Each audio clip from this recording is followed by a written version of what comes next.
নমস্কার বন্ধুরা, welcome to soulful tarot channel. চলে এসেছি আজকে তোমাদের সামনে আরও একটি নতুন রিডিং নিয়ে। আশা করি তোমরা সকলেই ভালো আছো, সুস্থ আছো, পজিটিভ আছো এবং নিজের জীবনে পজিটিভভাবেই এগিয়ে চলছো। আজকে রিডিংয়ে দেখব তোমরা যে রিলেশনশিপ ডিল করছো সেই রিলেশনশিপে সেপারেশন কেন ফেস করছো। সেপারেশন বলতে পারো যে হতে পারে তোমরা ধরো ম্যারিড কাপল, সেখানে কোনো কোর্ট কেস টাইপের চলছে বা লিগাল ম্যাটার চলছে বা ডিভোর্স টাইপের সিচুয়েশন এসেছে, বা তোমরা মিউচুয়াল সেপারেশনে চলে গেছো। যারা বয়ফ্রেন্ড গার্লফ্রেন্ড রিলেশনশিপ ডিল করছো তাদের ক্ষেত্রেও নো কন্ট্যাক্ট জোন ক্রিয়েট হয়ে গেছে বা কোনো কারণবশত সেপারেশন হয়ে গেছে, ঠিক আছে। 6 মাস 9 মাস, তারপর ধরো 1 মাস 2 মাস এই টাইপের, বা 1 বছর ধরে সেপারেশনে রয়েছো। খুব লং সেপারেশন নয় যে 4-5 বছর, সেরকম নয়। রিসেন্ট 1 বছর থেকে 1.5 বছর থেকে ধরে নিতে পারো কারেন্ট স্টেজ পর্যন্ত, যে এই পর্যন্ত তোমরা কেন সেপারেশনে আছো। হয়তো এই সেপারেশন তোমরা এর আগেও ফেস করেছো, বাট একই সাইকেলে তোমরা বারবার করে ঘুরছো। যে সেপারেশন হচ্ছে কিছুদিনের জন্য, 7-10-15 দিনের জন্য, আবার হয়তো 2-3 দিন কমিউনিকেশনে আসছো বা 10 দিন কমিউনিকেশনে আসছো, আবার তোমাদের মধ্যে কোনো না কোনো কারণবশত সেপারেশন হচ্ছে। তো কেন তোমাদের এই সম্পর্ক বারবার সেপারেশন ফেস করছে, কি প্রবলেম, ঠিক আছে, এক্স্যাক্টলি কি অবস্টিকল, কোথায় তোমাদেরকে কাজ করতে হতো, সেটা তুমি বা তোমার পার্টনার দুজনের জন্যই ইকুয়াল। তো সেটাই আমরা দেখবো আজকে রিডিংয়ে, যে কেন তোমরা এই সম্পর্কে সেপারেশন বারবার ফেস করছো। ওকে, তো তুমি তোমার ঈশ্বরের কাছে প্রে করো, উনি যেন আজকের এই রিডিং থ্রু তোমাদেরকে সঠিক গাইডেন্স দেয়, সঠিক মেসেজ দেয়। ওকে, এবং এই রিডিং দেখার পরে গিয়ে তোমরা বুঝতে পারো যে তোমাদের রিলেশনশিপের এক্স্যাক্ট প্রবলেমটা কি এবং কোথায় তোমাদেরকে কাজ করতে হবে, এবং সেই অনুযায়ী তোমরা তোমাদের রিলেশনশিপকে হিল করতে পারো এবং আবার বেটার একটা রিলেশনশিপকে এবং লং টার্মে নিয়ে যেতে পারো। তো এই প্রে করো, এবং মনে রাখবে রিডিং কিন্তু জেনারেল, রেজোনেট হতেও পারে, নাও হতে পারে। তোমার এনার্জি আমি দেখব যে কারেন্টলি তুমি কি ফেস করছো এই সিচুয়েশনে, বা কি চিন্তা ভাবনা করছো, এটা দেখব। যদি সেটা ম্যাচ করে যায় তো ডেফিনেটলি এই রিডিং তোমাদের হবে। এবং আরও একটা জিনিস মনে রাখবে যে রিডিং কিন্তু কোনো জেন্ডার স্পেসিফিকেশন নয়, ছেলে মেয়ে এরকম কোনো স্পেসিফিকেশন নয়, রিডিং এনার্জি বেসড। ওকে, সবার জন্য।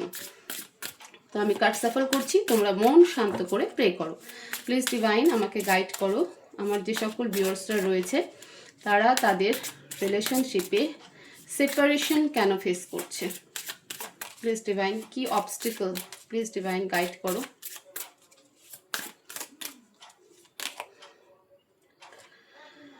Oh, goal. In the shadows, ideal, feeding on what I can, not remembering when was the last time that life tasted well. Okay.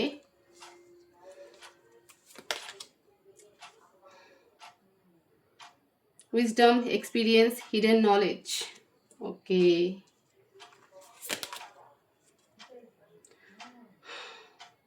Fallen angel, was it even real?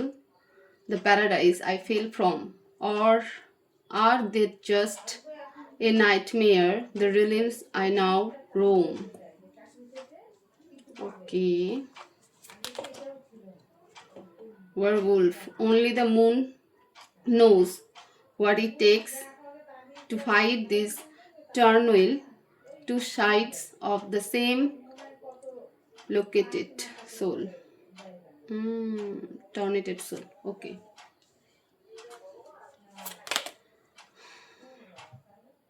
Mystery swap.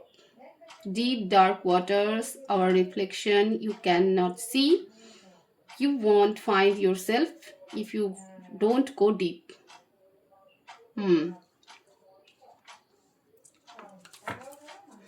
Okay.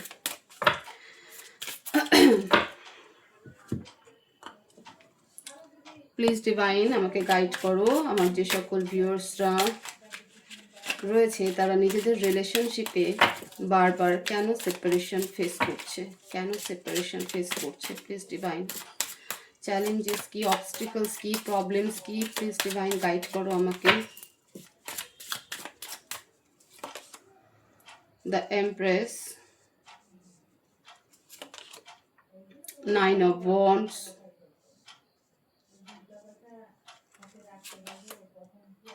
Ten of Wands, Ace of Swords, 7 of Pentacles, 6 of Swords, Queen of Wands,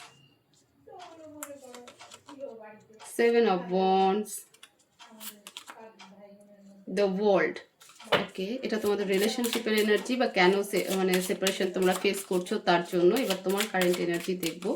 please divine আমার ভিউয়ার্সের current energy, please divine আমার ভিউয়ার্সের current energy এই relationship নিয়ে। Please divine guide করো আমার ভিউয়ার্সের current energy এই রিলেশনশিপ নিয়ে। প্লিজ ডিভাইন, প্লিজ ডিভাইন আমার ভিউয়ার্সের কারেন্ট এনার্জি এই রিলেশনশিপ নিয়ে কি গাইড করো। King of swords, two of wands, দুটো কার্ড চলে এসেছে, নেব আমি। Three of wands and page of wands. Okay, দেখো এই মুহূর্তে তুমিও এই রিলেশনশিপ নিয়ে প্রচুর কনফিউশন। আমি এখানে কার্ডগুলো রাখি তাহলে তোমাদের দেখতে সুবিধা হবে, তাই না? King of wands, two of wands, page of wands and three of wands. Okay, page of wands পরে দিচ্ছি, থ্রি অফ ওয়ান্ডসকে আগে দিচ্ছি। ওকে,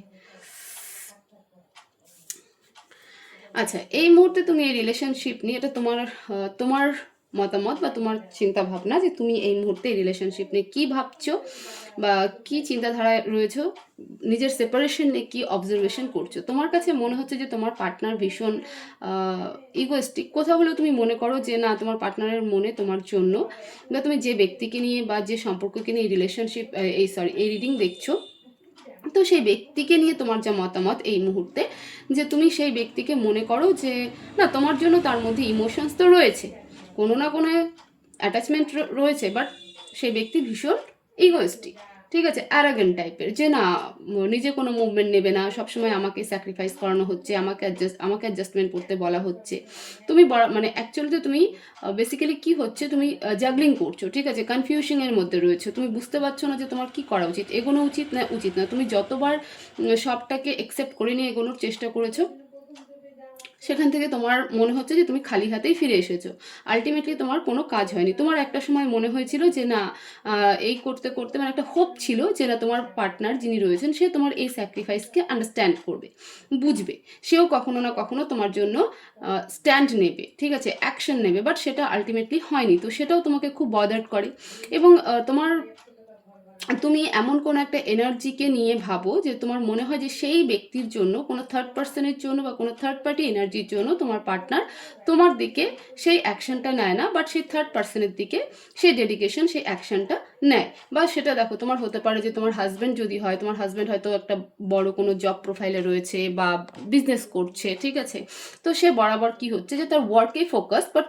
তোমার দিকে ফোকাস নেই, সে নিজের কাজের জন্য সম্পূর্ণ ডেডিকেশন দিচ্ছে, বাট তোমার দিকে সেই ডেডিকেশনটা অনেকটা কম, এরকমও হতে পারে। আবার যাদের রিলেশনশিপে অলরেডি থার্ড পার্টি রয়েছে, যে তোমার পার্টনার কোনো থার্ড পার্সনের সাথে ইনভলভ রয়েছে, তো তুমি সেখানে এরকম দেখো যে সেই ব্যক্তি মানে তোমার পার্টনার থার্ড পার্সনের প্রতি যে ডেডিকেশনটা দেখায়, যে এফর্টসটা দেখায়, যে স্ট্যান্ডটা নেয়, সেটা তোমার জন্য নয়, তোমার জন্য জাস্ট ওয়েটিং পিরিয়ড।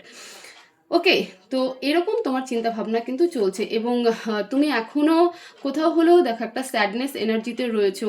কখনো মনে হয় যে না, আমি সব কিছু ছেড়ে দিয়ে চলে গেলেই পারি, ঠিক আছে, আমি একা থাকতেই ভালোবাসি, কিন্তু কোথাও হলে কোনো জিনিসের উত্তর এখনও তুমি খুঁজছো। তোমার কাছে সবথেকে বেশি যেটা আপসেট মুমেন্ট বা যেটা সবথেকে বেশি তোমাকে পেন দিচ্ছে, যে এই রিলেশনশিপটা তোমার কাছে ক্লিয়ার নয়, যে অ্যাকচুয়ালিতে তোমার পার্টনার তোমার কাছ থেকে চাচ্ছেটা কি।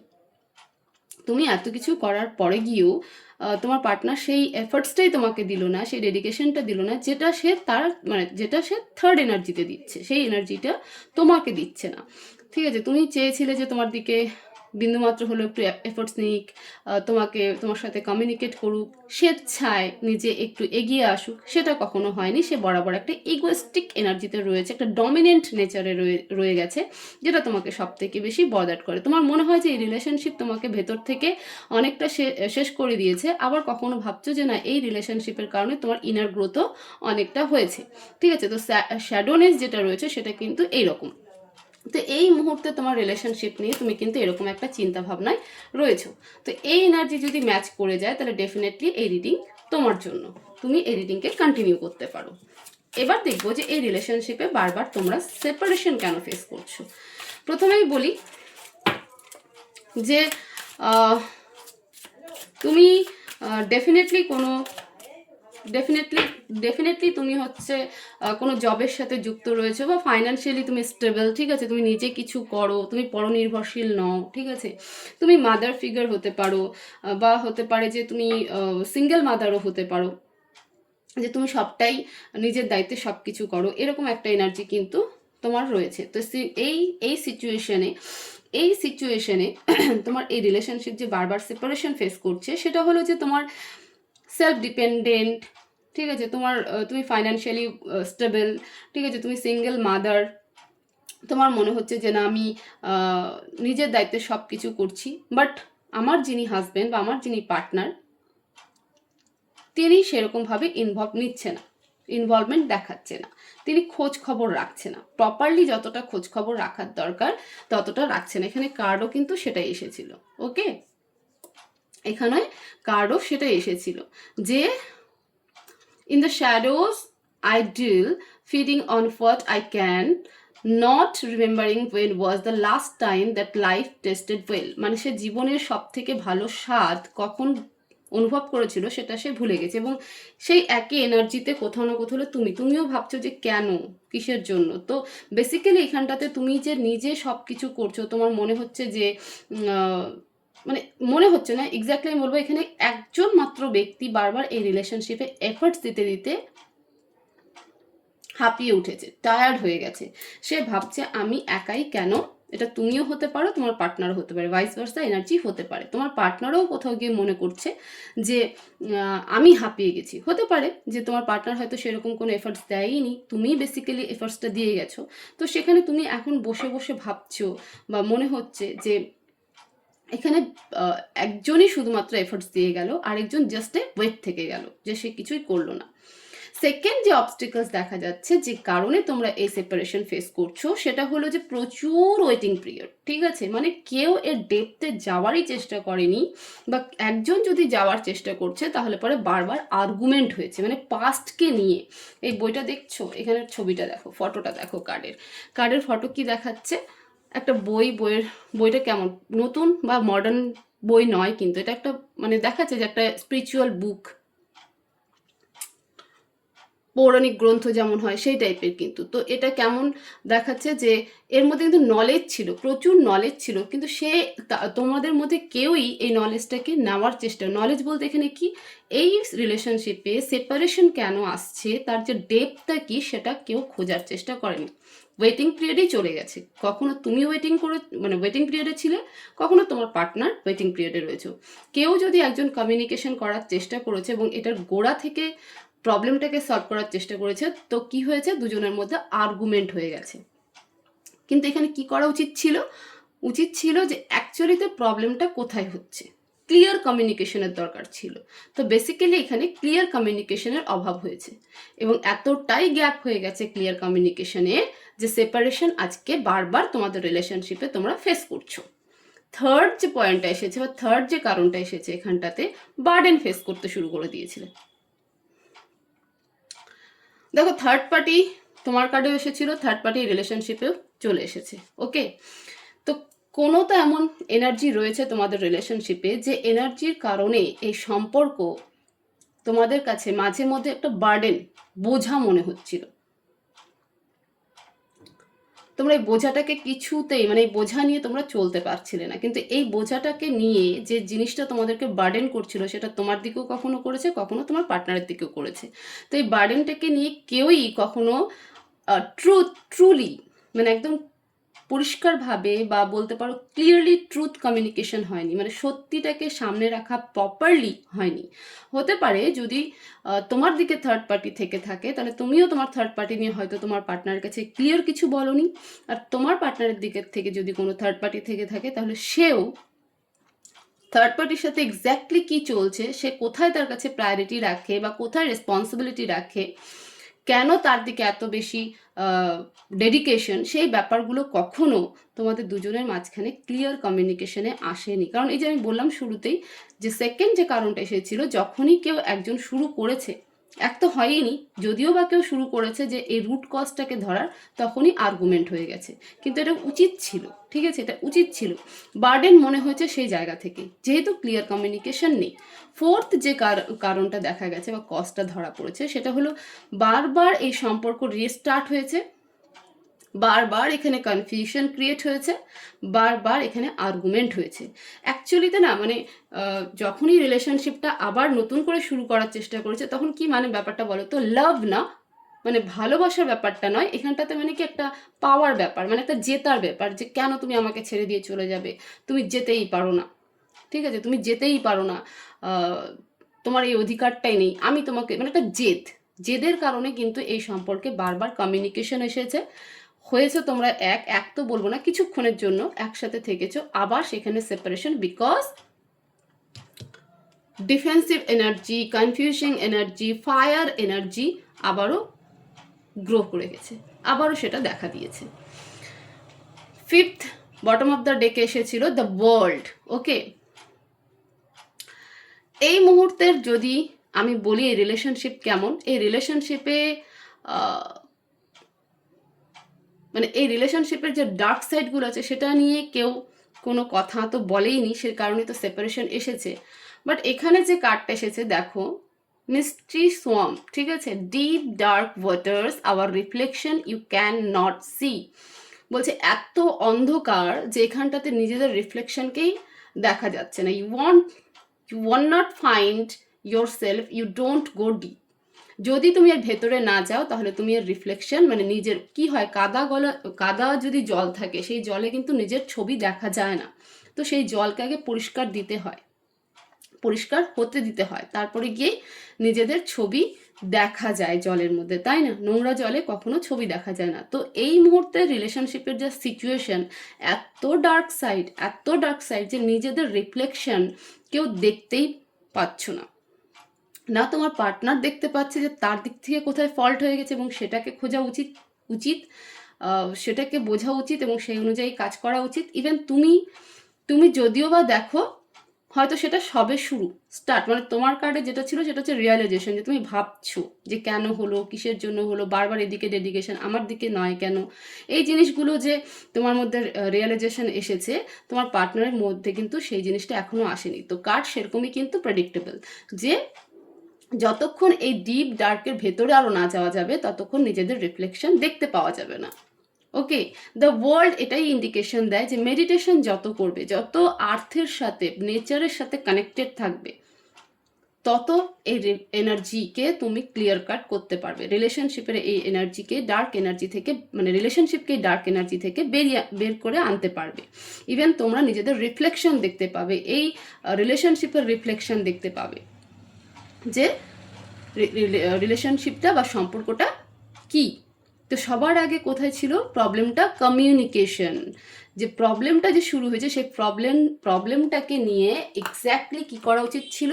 ক্লিয়ার কমিউনিকেশন করা উচিত ছিল। ওকে, সেই ক্লিয়ার কমিউনিকেশনের অভাবে, সত্যতার অভাবে, কমিউনিকেশনের অভাবেই এই রিলেশনশিপ বারবার সেপারেশন ফেস করেছে এবং একটা জেদ যে না আমাকে ছেড়ে তুমি যেতে পারো না, কিন্তু নিজেদের ডার্ক সাইডকে কেউ দেখার চেষ্টা কখনো করেনি। এটা ভীষণ ইম্পর্টেন্ট ছিল। ওকে, অ্যাডভাইস দেখবো যে ডিভাইন অ্যাডভাইস কি দিতে চায়। প্লিজ ডিভাইন, আমার ভিউয়ার্সের জন্য অ্যাডভাইস কি, কিভাবে রিলেশনশিপ ঠিক হতে পারে। প্লিজ ডিভাইন, আমার ভিউয়ার্সের জন্য অ্যাডভাইস কি, কিভাবে রিলেশনশিপ ঠিক হতে পারে। লং ভিডিও হয়ে গেল প্রায় 19-20 মিনিটের। প্লিজ ডিভাইন অ্যাডভাইস আমার ভিউয়ার্সের জন্য। 3 of Pentacles, Justice, 4 of Swords। সময়ের অপেক্ষা করতে হবে, আর্গুমেন্ট করলে চলবে না, নেগেটিভ হলে চলবে না। তোমার পার্টনার আসবে, ঠিক আছে, কেউ তো হয় তুমি তোমার পার্টনার সাথে কমিউনিকেশন করবে, বাট তোমার পার্টনার তোমার সাথে কমিউনিকেশন করবে। কিন্তু এখানে দেখো এনার্জিটা কেমন হচ্ছে, যে একজন কথা বলার চেষ্টা করছে, আরেকজন মুখ ফিরে তাকিয়ে আছে। তো ডিভাইন বলছে এরকম করলে হবে না, যদি একজন আসে তাহলে আরেকজনকে ক্লিয়ার কমিউনিকেশন দিতে হবে। অ্যারোগেন্ট অ্যাটিটিউড, পেইনফুল কমিউনিকেশন নয়, খোলামেলা একটা কমিউনিকেশন, বুঝদার ম্যাচুরিটি লেভেলের কমিউনিকেশন। ওকে, ফিরে আসছে বলেই আমি জাস্টিস নেব, রিভেঞ্জ নিব, এরকম এনার্জি নয়, তাহলে পরে গিয়ে কোনো কিছুই ঠিক হবে না। সময়ের অপেক্ষা করো, পেনফুল সিচুয়েশন থেকে বেরো। কমিউনিকেশন যদি তুমি করো তাহলে সেটা যেন স্পষ্ট এবং ম্যাচিওর লেভেলের হয়, কোনো রকম উল্টোপাল্টা কমিউনিকেশন, আর্গুমেন্ট কমিউনিকেশন যেন না হয়। ইভেন তোমার পার্টনারও যদি তোমার সাথে কমিউনিকেশন করে সেই ক্ষেত্রেও একই ব্যাপার, যে পাস্ট নিয়ে কথা বলো, বাট এরকম কোনো টপিক যেন না ওঠে যেটাতে আবারও সম্পর্ক খারাপ হয়ে যায়। অ্যাডভাইস কিন্তু এটাই, এরকম রিভেঞ্জ নেওয়ার মতন এনার্জি থেকে বেরিয়ে আসতে হবে। ওকে, কথা বলতে আসলে কথা বলো। যদি তোমার পার্টনার আসে কথা বলতে, তাহলে তার সাথে বসে নিয়ে ভালোভাবে কথা বলো। সময়ের অপেক্ষা, সময় আসছে, সময় ঠিক ঘুরবে, এ সময় ঠিক পেরিয়ে যাবে। তো এই ছিল তোমাদের রিলেশনশিপ নিয়ে একটা রিডিং, যে সেপারেশন কেন তোমরা ফেস করছো। হোপফুলি এই ভিডিও তোমাদেরকে প্রচুর হেল্প করবে নিজেদের রিলেশনশিপকে ঠিক করতে, হিল করতে এবং নিজেদের ভুলগুলোকে রেকটিফাই করতে। তো ভিডিও ভালো লেগে থাকলে অবশ্যই ভিডিওকে লাইক করবে, শেয়ার করবে, ভিডিওতে কমেন্ট করবে। Thank you universe, thank you divine অবশ্যই লিখবে এবং চ্যানেলকে অবশ্যই সাবস্ক্রাইব করবে। সবাই ভালো থাকবে, সুস্থ থাকবে, পজিটিভ থাকবে। দেখা হবে নেক্সট ভিডিওতে। Thank you so much.